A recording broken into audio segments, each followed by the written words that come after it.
Hey, what's going on? It's your boy BT. I came here to talk some boxing with thousands of True School Sports subscribers. Now, this is the official post-fight review for Mikey Garcia versus Sergey Lipinets.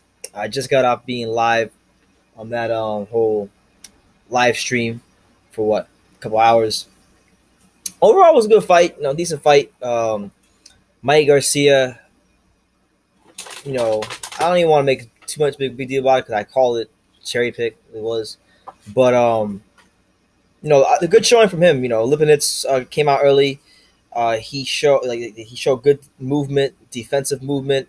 Showed himself to be a slick fighter. Was landing some good counterpunches early on. Actually, landed a left hook that had Mikey Garcia bleeding early on from the nose profusely.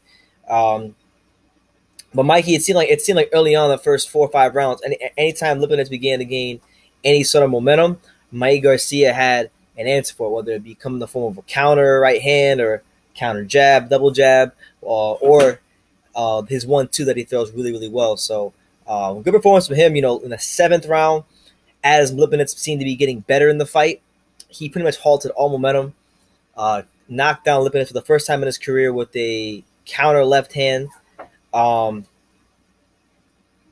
And from that point forward, it was really his fight. It was his fight from that point forward, and he never really let go. He never really let go of the fight.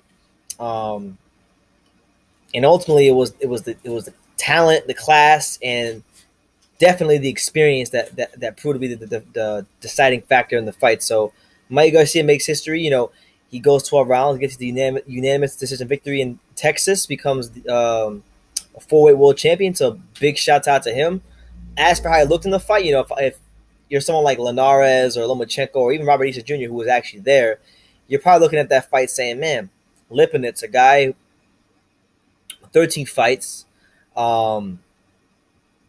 did some positive things in that fight, and maybe if you're one of those guys, you obviously going to think you're better than a guy like Lipinets, so you're going to wind up thinking that you could beat Mikey Garcia. So, hopefully for the next couple of fights, we get a chance to see Mikey Garcia versus Linares or even an Easter, and definitely Lomachenko, but I don't see that happening. So we'll see what happens. But overall, good performance. I like the fact that Mikey defensively was really, for the most part, was really good.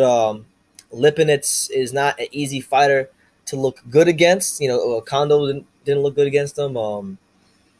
He showed pretty much just like Lipinets, and credit to Lipinets, 13 fights to fight a guy that experienced as Mikey Garcia, and look as good as he did in certain points of the fight. I think it shows the potential he has, and he's going to be a player in this 140-pound division. So we'll see what happens with Lipinets going forward, and we'll see what happens with Mikey Garcia going forward. But yeah, that's the fight pretty much. I'm not going to lie, the fight was good, it was decent, underwhelmed a little bit in terms of excitement.